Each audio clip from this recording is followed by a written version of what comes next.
はいどうも、ストックロックです。今日は前回作成したドリルスタンドグレードアップバージョン、こちらにですね取り付けたレール、こちらを利用したクランプっていうのを作成していきたいと思います。まだ前回の2本の動画見てない方はこちらから見ていただいて、それから今回の動画を見ていただくと内容がよくわかるかなと思います。で、今回もですね、メインは誰にでも作れるようにっていうことでご紹介していければいいなと思ってるんですけれども、まず使うのは M6 のボルト。ちょっと私長いの買ってきましたけど、これから10センチぐらいずつでまずカットしようかなと思います。これめんどくさい方はカットされたやつ普通に売ってますので、そちらを買ってきてください。で、サイズは M6 ですね。前回のレールに合うサイズは M6 です。金属の切断になるのでグラインダーを使います。見てください、この工具、年季半端じゃないですよね。まあどうでもいいけど、とりあえずこれでカットしていきたいと思います。はい、今カットしてきました。ちょうど10センチぐらいに2本カットしました。で、これにまたミスミさんで購入した特殊な形状のナット、ST ナットっていう名称で売られてましたが、こちらがですね、前回取り付けたこのレールにちょうどはまるナットになっております。で、今カットした M6 のボルトにこのナットを取り付けると、このレール上を走れるわけですね。わかりますかね。ちなみにこのナットなんですけれども、1個ね60円でした。で、今回いろんなクランプを作ったりして遊ぼうかなと思ってたので、とりあえず10個購入して600円かかってます。またもちろん送料無料です。で、この今ナットを回すと取れちゃうので、これを固定するために金属用の接着剤でくっつけていきたいと思います。で、使用する接着剤はこちらです。セメダインのメタルロック。こちらで先ほどのボルトとナットを固定していきたいと思います。メタルロックを開けていく。2つの液体を混合する二液混合タイプですね。こちらはでかなり強力にくっつくのでおすすめなんですけど、ちょっと高いよね。もうちょっと入っててくれればいいなって思います。これを塗りたくります。手早くね。で、これ取り付ける際に後ろからボルトがね飛び出ないように、ここからね飛び出ちゃうとレールの上走ってくれなくなりますんで注意してください。このまま放置します。ちょっと今ね予定を変更してというか、効率を考えたら絶対その方がいいんだけど、ボルトを先に切ってきました。で、1メートルの M6 のボルトを買ったんですけど、ちょうどね使い切りました。で、先ほどのナットを取り付けたボルト、これ10センチで切ったんですけど、ちょっといろんなサイズに切ってみました。これ15センチ2本、これ最後に余ったやつだな。多分ね12センチぐらい2本、あとこれ7センチ2本、あと5センチ2本っていう形で5、6、7、8、9、10、ちょうど10本できました。結構くっつく接着時間かかるので、これを先にくっつけちゃって放置という形を取りたいと思います。絶対この方が効率いいよね。本当はねクランプに合わせてボルトの長さを決めようと思ったんだけど、とりあえず作ってみようということで切っちゃいました。で、ちょうどねこのミスミさんのナットも10個買ってますんで、2個2個2個2個、はい、ちょうど。で、これはもうついてると。はい、ということで接着剤をまたくっつけていきたいと思います。で、接着している間にクランプの頭部分を作ろうと思うんですけど、ちょっとその前にもう一個紹介したくて、はい、またみんな大好きミスミさん、もうミスミ推しすごいっすね。何を買ったかと言いますと、こんなのなんか思ったよりでかいな。こんな形状になってます。で、これを何に使うかっていうところなんですけど、ドリルのですねフェンス部分、この辺にこいつに穴を開けてね取り付けてあげて、穴を開ける材料をこう均等に送れるような形で使いたいなと思いまして、こちらをちょっと急遽購入しました。結構ごっついね。こんなに立派なものが届くとは思いませんでした。320円だったんでやっぱり安いですよね。これで320円ですよ。こんなにしっかりしてて。今回これ40センチにして購入してます。それで320円です。で、送料無料ですよ。素晴らしいですね。もうみすみさん最強。はい、だいぶ固まったと思います。まあ大丈夫そうかな。で、次にクランプなんで、これがレールに入って、何かしらの物をつけて、で上からノブで締めるっていう形にしなければいけないんですけれども、ノブはね、こういう廃材で丸くねカットして、でこの爪付きナット、こちらを使用して、この M6 のボルトに入れてね回せるような形を作っていきたいなと思うんですけれども、問題はこの押さえるものなんですよ。ちょっと木材で作成してもいいかなと思ったんですけれども、ちょっといかんせんめんどくさいですよね。あとそれなりに工具、カットしたりね、いろいろなちょっと手間もかかって工具も必要になってくるかなと思ったので、ちょっと今回はこれ木製の棚受けなんですよ。これもホームセンターで売ってるやつですね。こういうの、これちっちゃい方、これ大きい方、これをちょっとなんとかそのまま使えないもんかなと。もちろんね、長さはこれ左右差をつけてカットしてなんとか使えないかなと。確か300円とかしたかな。だからあんまりね安く作れるのかっていうとそうではないんだけれども、実際普通の木を使ってねカットして作った方が安く済むかなと思うんですけど、手間的には両サイド長さ、不平等にカットしてちょっと斜めに押さえれるようにするだけなので、手間を考えるといいのかなと思いまして、今回はちょっとまず第一弾としてこれで作ってみたいと思います。あと問題はね、締めていくわけなんですけど、ノブを作ってこいつで耐えきれるのかなってちょっと思いますけど、それもやってみてね、皆さんにお伝えできればなと思いますんで、本当は金属製の方がいいのかもしれないね。でも金属よりなんか木製の方がかっこよくないですかっていう気がするんで、まずこれでご紹介できればなと思います。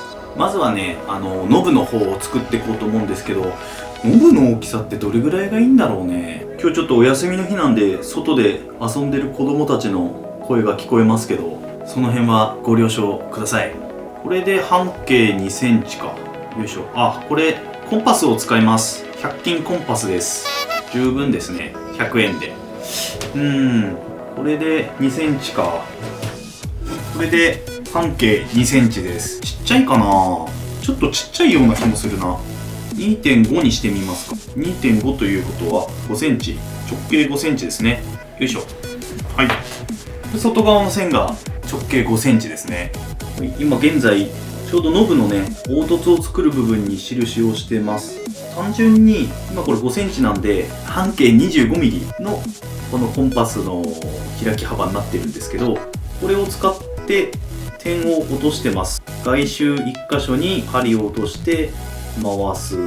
でその回した線と外周のこの境目にまた針を当てて回すっていう感じでくるくるくるくると一周してみました。するとこんな感じで6箇所間違った場所があるんで、ここを10ミリぐらいのドリルでぶち抜いていこうかなと思います。そしたらデコボコ穴ができるので、そんな感じで開けていきたいなと思います。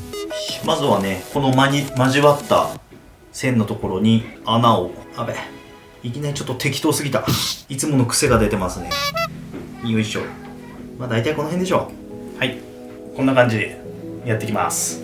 はい、これから穴開けしていくんですけれども、まずちょっとポイントですね。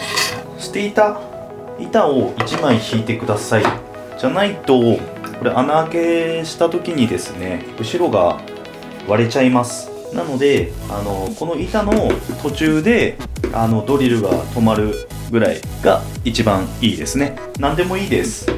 今ちょっとたまたまこの間使ったこの一番上に使った 12mm の板の余りがあったので、ちょうどこのドリル分の幅ですね、この余りの板を下にはめます。で実際にカットするこれも 18mm の余り材ですけど、これを上に乗っけるという形になります。あとこのドリルのねストロークの量、これ下までいっちゃうと貫通しちゃいますんで、捨て板ごとね。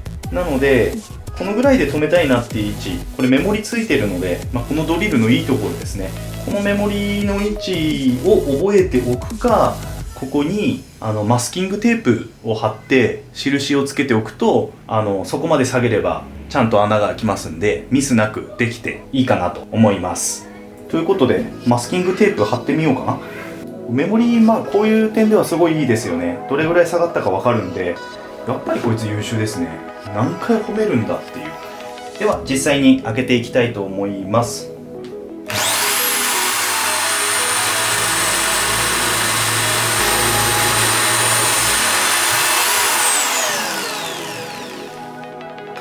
はい、こんな感じで1箇所穴を開けることができました。でやっぱり下に板を引くと後ろも綺麗に穴開けができますので、ぜひ引いてもらえればなと思います。で残りの穴も開けていきます。はい、穴開けできましたね。で次はこの先端のドリルを 50mm こちらに変えて、これをね次くり抜いていきたいと思います。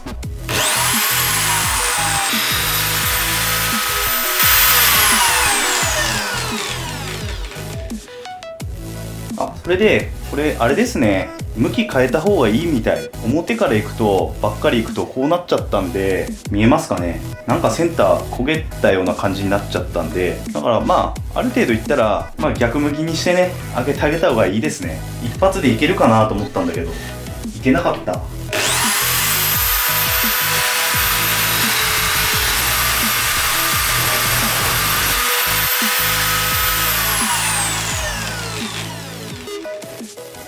はい、はまった。はまっちゃったよ。全然抜けねえ。取れた。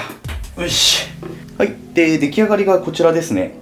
はい、ノーブどうですか。こっち焦げちゃったけど、これぐらいがいいのかな。引っかかるし、まずこれでいってみます。で次はこれにですね、爪付きナット、こちらをはめていきたいんですけれども、下穴真ん中ちょっとこれじゃあちっちゃいので、これでいくとね M6 だと 8mm の穴を開けなきゃいけないので、こちらの真ん中の 8mm の穴を開けていきます。またちょっとドリルの先端ね取り替えなきゃいけないですけど、取り替えていきます。よし、はい。ちょっと失敗したね。これ持ちにくい。ちょっと怖えな。よし。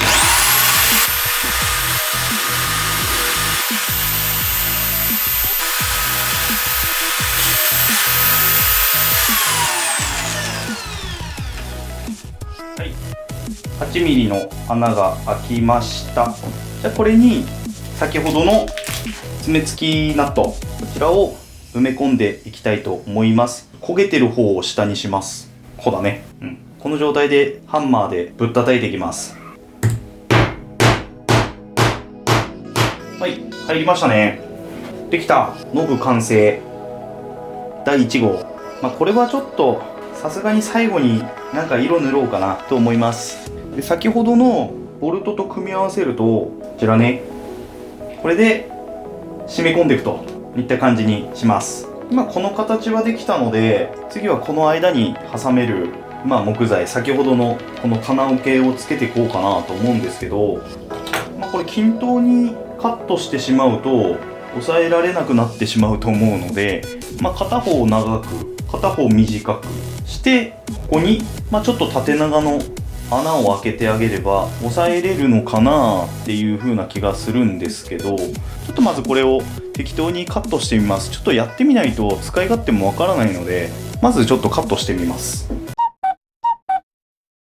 はい、今ですね、こっち側を10センチ、この短い方を5センチでカットしてみました。でこんな状態で、これに今上にちょっと穴をこの部分にね開けていきたいと思います。穴を開ける前にちょっと勘で線を引きました。多分この辺に開いてればいいんじゃないかなっていう線をつけました。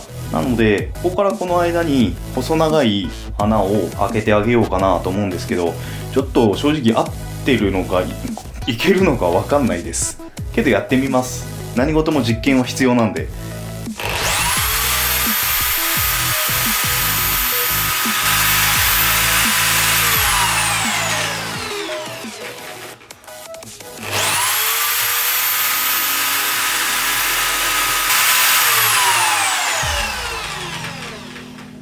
はい、ちょっと無理やりですけど開けました。ドリル 8mm ドリル3発分って感じですね。で今の思惑としてはこうです。これが思惑。これで挟めるかどうかです。1号機なんてめっちゃ汚いけどね、いろんな色ついてるし。でもこれ最後塗りたいね。これはねいけんのかな、はめれるかな。これ短いかな。ちょっともう1個長いやつの方がいいかな。これをはめて、どんな感じなんでしょうね。固定できるのかどうか俺にもわからん。バッチリです。固定できますね。これこれでいいや。例えばこれ挟めたいなって時、これで押さえてやると、これこっち動くな。やっぱりもう一箇所ね止めてあげるといいと思うんですけど、この挟めてる部分はもう動じないですね。全然 OK だと思います。よし、これもう一個作ろう。ではちょっと量産体制に入ります。でもう一個作ったのですごい楽ですね。一個できちゃえば押さえてくれますんで。見た目はね悪いですけど、1個目はね押さえれれば何でもいいと思います。後でちょっと形整えてあげようと思うんで、まずこれをうまく使ってこれで穴開けしていきたいと思います。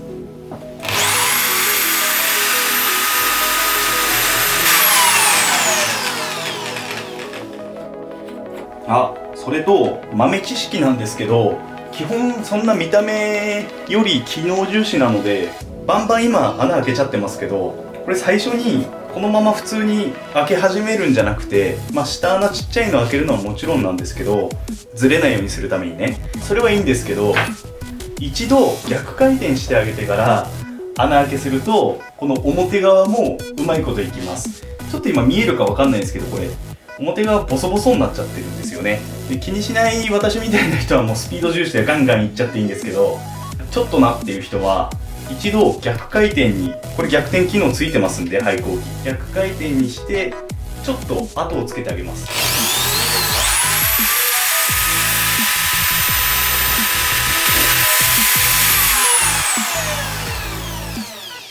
見えるかな、ちょっと遠いかな。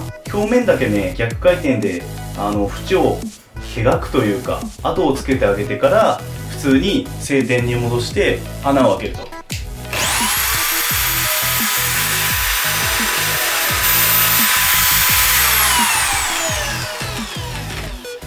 こうするとすごく綺麗にいきますんで、こだわりたい方、綺麗に、そりゃみんな綺麗にやりたいけど、綺麗にやりたい人はそうやってください。ちなみにこれぐらい差があります。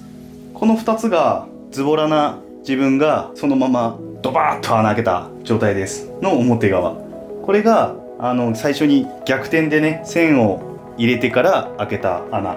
全然違うでしょ。こっちの方がどう考えても綺麗だよね。なので本当はこうやった方がいいです。で裏面は下にステーター入れとくと、それなりに綺麗にいきますんで、板を入れるかこっちから穴開けしてで逆からも穴開けしてもすごく綺麗にいきます。でもそこまではねちょっとめんどくさいよね。なので私は今ちょっと一例を、綺麗に開けたい時はこうしてねっていう一例を紹介しただけで、私ガンガンいきます。いやっていうかね、これめちゃくちゃ便利だね。だってこれ両手でいけますよ。これ1個あれば。今までこの赤い方を下ろして開けてたんですけど、これ押さえてくれることによってやっとこの2つでいけます。左手はこっち、右手はこの赤い方を下ろすと、この状態でいきます。もうこれ最強じゃないかな。もうこれでいいでしょうっていう感じです。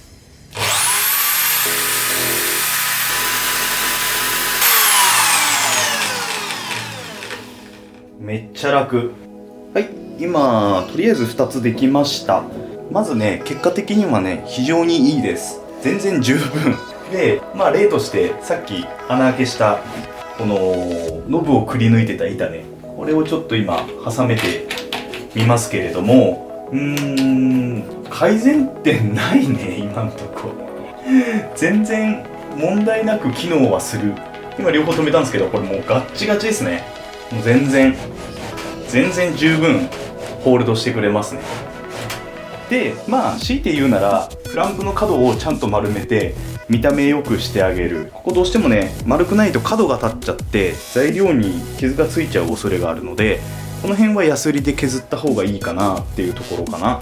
あとはこの今18mm の板挟めてるんですけれども、これがもっとね分厚いものになってくるとやっぱりね、限界がこれぐらい10センチ5センチで切ったんですけど、挟める限界としてはね5センチぐらいの材料までかなっていう感じなので、改善点というか、この部品をさっきのまだ大きい棚受け残ってるので、これね、例えば10センチの15センチとか20センチとかちょっと大きいもの挟む用のやつを作った方がいいのかなっていう風には感じるけど、とりあえずそんな大きいものに穴開けることって、分厚いものに穴開けることってそうそうないので、なのでとりあえずこの大きさが一番いいのかなって思ってます。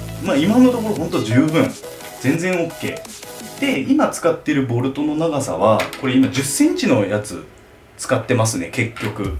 でもね、7センチでも多分というか、材料によるけど、ちょっとやってみますか。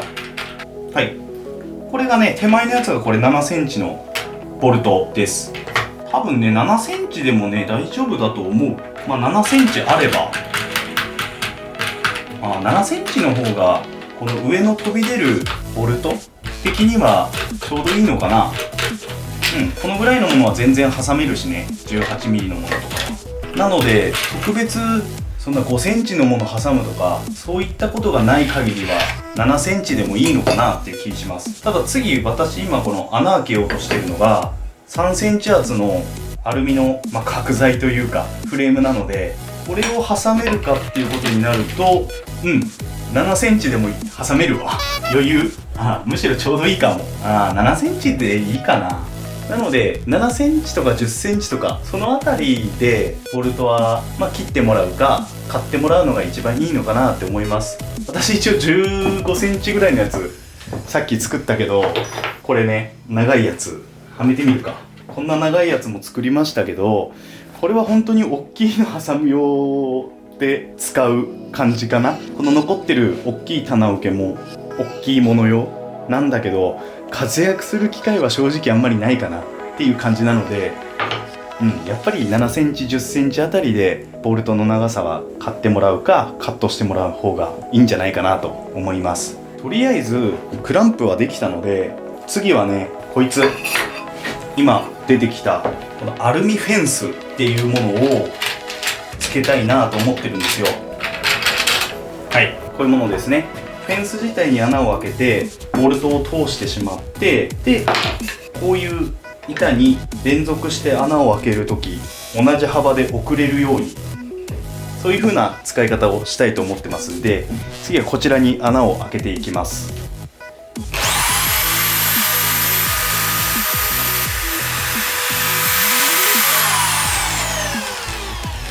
はい、じゃあもう一発開けていきます。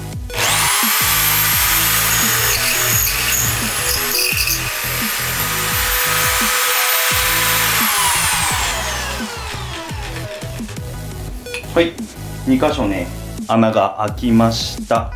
これにボルトを通してみたいと思います。ここは一番短いのを使います。はい、こんな感じですね。フェンスつけることができました。ということはノブがまた2ついる。しょうがない、また2つノブを作るしかないですね。ちょっとこのサイズで作るとフェンスが3センチ幅なのでノブの方が出っ張っちゃうんですけど、まあとりあえず超ナットも今手持ちないので、まあ3センチ以内の板厚のものしか穴開けないでしょう。ということでノブも同じ形で作っちゃいます。じゃあまた2つ追加で作っていきたいと思います。はい、今ですね、ノブを追加で量産しました。もうこんな感じです。全部で6個。まあ最初に作ったの2つあるんで、プラス4つですね。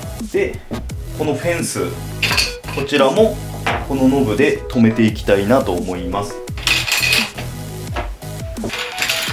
はい、こんな感じですね。もうがっちり留めれます。まあちょっとこれ若干斜めにもできるぐらいM6 のボルトを入れてるんですけど、まあもちろんこのレールなんで M6 しか入りませんのでね、なんですけれども、穴は 8mm の穴を開けてるので若干動きます。こういう風に一回固定していただいて、こういう板を穴開けていくよって時に、このフェンスから同じ間隔で連続して開けることができます。これを例えば2センチぐらいに設定しておけば、ここで2センチ、フェンスから2センチで、これずらしてもずっと同じ距離、同じ幅で穴を開けることができます。そのためのフェンスですね。でこのフェンスなんですけど、今回この3センチの、角材みたいのをミスミさんから購入しましたけれども、アルミフェンスって実際買うと3、4千円とかしませんか？もうちょっと背の高いものが多いんですけど、これだと370円で済みますんで、非常にお買い得かなと思います。もうこの持ってるドリルで穴開けるだけですしね。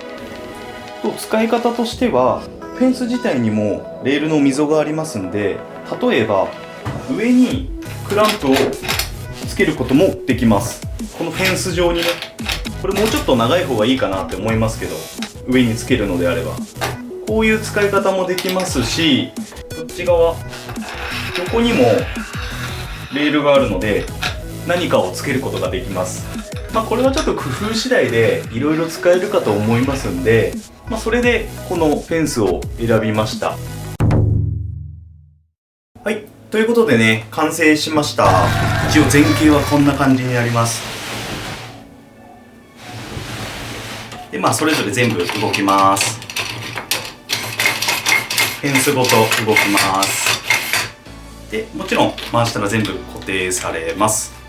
分かりやすいようにちょっと色を全部塗ってみました。あとおしゃれみたいな感じかな。でもね、色塗んなくてもよかった。どうだろうね。好き好きです。塗りたい方は塗ってください。ちょっとね、僕の場合は茶色これ濃すぎたかな。材質が思ったより塗料吸い込んじゃったね。すぐ拭いたんだけど、もうなんか茶色っていうより黒っぽくなっちゃったんで、ちょっとのぺっとした感じになっちゃいましたよね。一応角もサンディングして塗りました。でも機能的にはかなりいいものができたんじゃないかなと思います。でメインはこれだよね。やっぱりこの手前のちっちゃいやつ、これでね事足りますね。こいつらで押さえてあげるのがメインになるかと思います。でこの大きいのも作ってみたんですけど、でこのフェンスに取り付けるような形で分厚いものでも挟めるように、こんな感じで長いボルトで作ってみたんだけど、長すぎ、いらない。こんなね太いものを穴開けること多分俺ないと思うなのでこれは本当に補助かな。あとこのちっちゃいの、メインのちっちゃいのと、あとこのフェンスですね。フェンスはねすごく重要。このフェンスはねすごい使えるんで、これはあった方がいいと思う。でさっき値段370円って言ったんだけど、320円でした。それでね、こういういろんな使い方ができるっていうのは非常にお買い得だと思います。もうみすみさんありがとう、様々でございます。大好きです。今回使った材料はまたこちらの方に表示させます。今回3回に分けてこのドリルスタンド動画を作ったわけなんですけれども、始まりはこのドリルスタンドが優秀だった、意外と優秀だったっていうことで、ちょっと自分の創作意欲を駆り立てられましたね。なのでこのドリルスタンドを買った人はぜひこういうものを作ってね、さらに精度を上げれるようにというか、使いやすいようにちょっと改造していった方がいいんじゃないかなと思います。で精度もねかなり出るので、ちょっと私ね遊びでいろいろ動かしちゃったんでまたずれてると思うんですけれども、かなり最初のね1つ目の動画見てもらえばわかると思うんですけれども、きちっと合わせればねいい精度出ますので、それプラスこの土台ですね、このレール付きの土台、これがあることによって今回作ったクランプが取り付けができるということで、あとは押さえることなく下ろすだけで穴が開けれるといった形になります。今回の動画を見て参考になった方、面白かった方はチャンネル登録と高評価よろしくお願いします。ぜひぜひ私のモチベーションを上げてください。お願いします。ではまた次の動画でお会いしましょう。またね。